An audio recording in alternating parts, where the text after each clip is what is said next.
Hello everyone, welcome back to another video, and today I'm going to be talking about how good really is Dan Heng Il after about 2 weeks of playing with him. I'll be going over my pros, my cons of what I like and dislike about Dan Heng, and then going over players' questions and concerns about Dan Heng. So let's get started with my pros. The first one I have here is that his damage is actually really good. I was not expecting his damage to be that amazing, but like the fact of like all the things that he has built into his kit actually makes him stand out in like being one of, if not the top DPS right now in the entire game. And a lot of that has to do to the fact of the amount of buffs that he gets from not only his skill, his ultimate, his talent, the traces that he has. Like, it's just so good and just in making him like the top DPS in the game. Just so much stats built into his kit just makes him like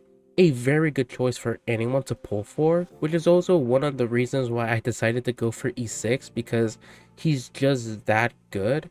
And the next thing I have here is actually one that actually surprised me, is that before, when Dan came out, I was very concerned about his skill point usage, because a lot of his damage comes from his enhanced basic attack, and the way that you enhance his basic attack is by using skill points or his built-in skill points like Squad Stacks if you use his ultimate. The issue that I thought he would have is that you will have to basically rely on your ultimate if you want to not use as much skill points between all 4 of your characters. But honestly, after playing with him for about 2 weeks, I actually don't think that's a problem at all. I feel like with the auto system being improved, it actually showed that like if you're efficient with your skill points, you can consistently proc your enhanced 3 basic attack pretty often, which is also really good if you want to do high consistent damage with Dan.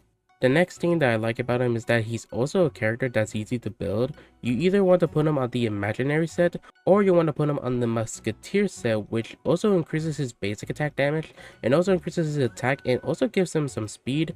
But with the imaginary set, it gives him imaginary damage bonus and also crit stats depending on if you're attacking a debuff enemy or an imprisoned enemy, which in my opinion both sets are great. I decided to go with 4-piece imaginary set because I like using him with Walt, even though Walt is not the best character to use with him, but I do really like him because he does imprison characters with his ultimate pretty consistently if you have it on an energy link rope.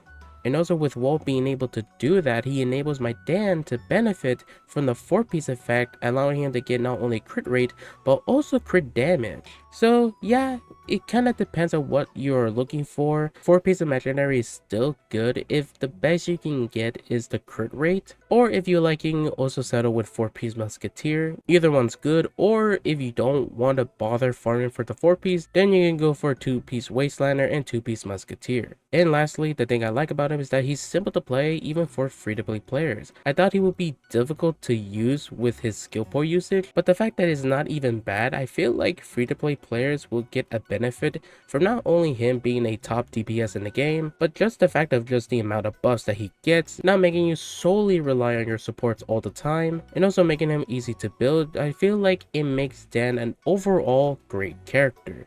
But what are the things that I don't like about Dan? Well, after playing with him, I found out that like the best way to min-max his damage is by building up your buffs.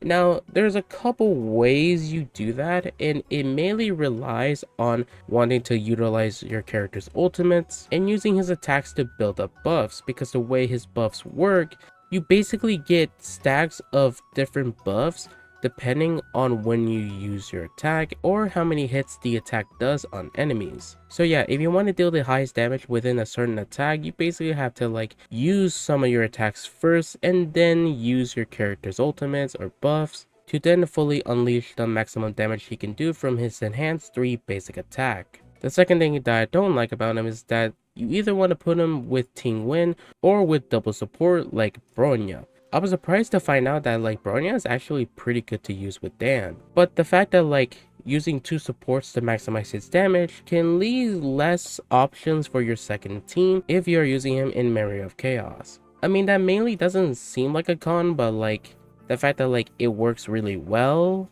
Could kind of be bad in wanting to like min-max his damage and also still have a second team. But nonetheless, still pretty good to use him with one support either way.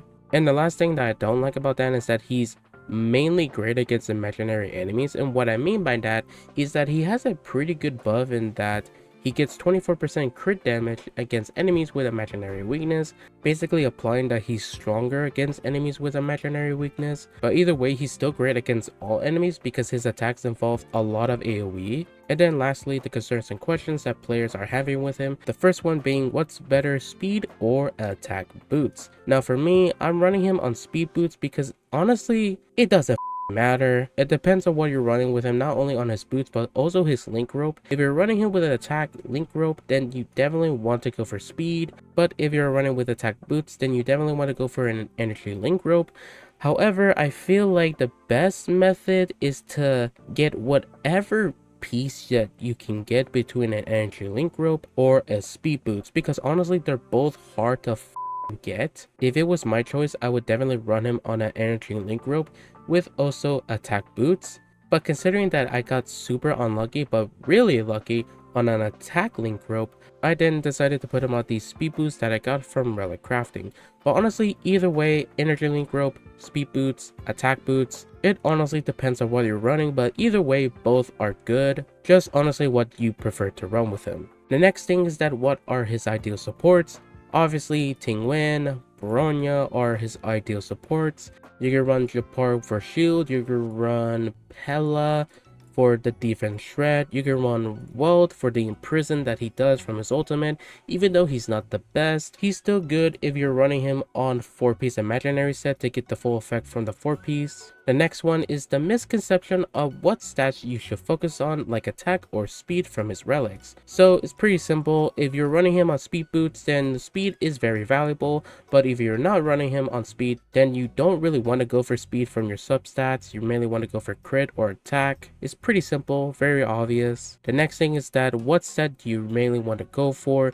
In terms of min-maxing his damage, then obviously the 4-piece imaginary set is really good because it gives him damage bonus and also crit stats from the 4-piece, compared to Musketeer, which is nice but is not as effective because 6% speed is good and all, but it's not really that massive, especially if you're not running him on speed boots. Basic attack damage is basically the same thing as imaginary damage, and attack percent is less effective than damage bonus. So yeah, I think the ideal set to go for him is on 4-piece Wastelander, but honestly, go for whatever set you want to put him on. And the final thing I want to talk about that people are asking is if you should pull for his light cone. Now his light cone is actually really great. It gives him 18% crit rate similar to Blade's light cone. It gives him 18% attack and 6% energy regen, stacking up to 2 stacks, increasing up to 36% attack and 12% energy regeneration. But obviously it's not the end all be all, because you could definitely get another light cone that's actually pretty good,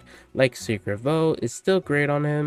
If you don't have Secret Vote, then you could go for Collapsing Sky because it increases his basic attack damage up to 20% as Super Imposition 1. So if you have multiple copies of this will be obviously really good on him. And yeah, that's basically all I have to say about Dan. I think he's a really great character, overall an amazing DPS, and I would definitely recommend for free-to-play players to pull for him.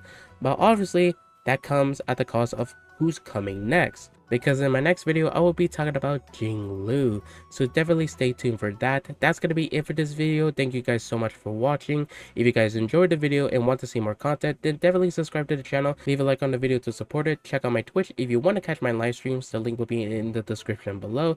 That's it for today, and I hope you guys have a wonderful day. Peace.